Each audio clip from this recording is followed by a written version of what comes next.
ابو ایوب انصاری اللہ عنہ نے اپنے گھر میں ایک طاق میں کھجوریں رکھی ہوئی تھیں. وہ فرماتے ہیں کہ میں محسوس کرنے لگا کہ کھجوریں کم ہو جاتی ہیں. تو میں نے ذرا نگرانی کی تو میں نے دیکھا کہ ایک عورت ہے رات کو جو میری کھجوریں چرا رہی ہے. میں نے ان سے کہا کہ تم کون ہو؟ کہنے لگی میں جن عورت ہوں.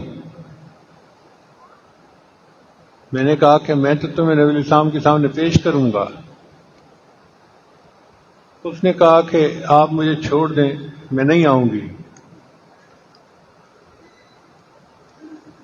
تو ابو الدرداء رضی اللہ عنہ نے اس کو چھوڑ دیا،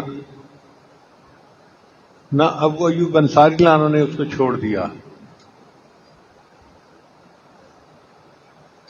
وہ دوسری رات پھر آئی، پھر یہی واقعہ پیش آیا. نبی السلام نے فرمایا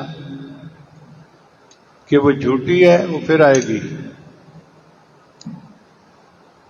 اور وہی ہوا کہ تیسری رات ابو جانا نے پھر اس کو چوری کرتے دیکھ لیا. اب تو ان کو بڑا غصہ. انہوں نے کہا کہ اب تو ہو ہی نہیں سکتا، میں تمہیں نبی علیہ السلام کے سامنے ضرور پیش کروں گا.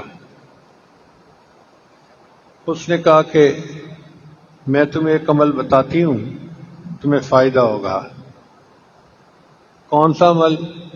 کہ رات کو سوتے ہوئے آیت الکرسی پڑھ لیا کرو، شیطان تمہارے نزدیک نہیں آئے گا. صبح نبی علیہ السلام نے جب پوچھا بتاؤ بھائی کیا بنا، جی اس نے مجھے ایک عمل بتایا تھا. کون سا؟ کہ رات کو سوتے ہوئے آیت الکرسی پڑھ لیا کرو.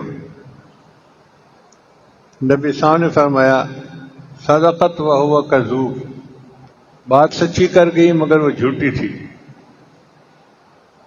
تو اس کا مطلب ہے کہ شیطان بھی بھاگ جاتا ہے اور آیت الکرسی پڑھنے سے جن بھی دفعہ دور ہو جاتے ہیں. تیسرا واقعہ ابی ابن کعب رضی اللہ عنہ کو پیش آیا. وہ فرماتے ہیں کہ میں نے دیکھا کہ میری کھجوریں کم ہو رہی ہیں. خشک کرنے کے لیے کھجوریں رکھی ہوئی تھیں تو کم ہو جاتی تھیں. میں نے ایک رات نگرانی کی تو میں نے دیکھا کہ کوئی بندہ اس میں سے لپیں بھر رہا ہے. میں نے اسے پکڑ لیا. پھر میں نے اس سے پوچھا اجنیٌ ام انسیٌ، تو انسان ہے یا جن ہے؟ اس نے کہا میں جن ہوں. انہوں نے فرمایا اچھا اپنے ہاتھ دکھاؤ. تو جیسے کتے کے ہاتھ ہوتے ہیں اس کے ہاتھ اس طرح تھے اور اس پر بال بھی تھے، یعنی انسانوں کے تو بال اتنے نہیں ہوتے، اس کے ہاتھوں پہ بال زیادہ تھے. یہ واقعہ بھی ان کے ساتھ اسی طرح پیش آیا 3 مرتبہ. اور تینوں مرتبہ نبی صاحب پوچھتے رہے کہ بتاؤ بھائی تمہارے قیدی کا کیا حال ہے؟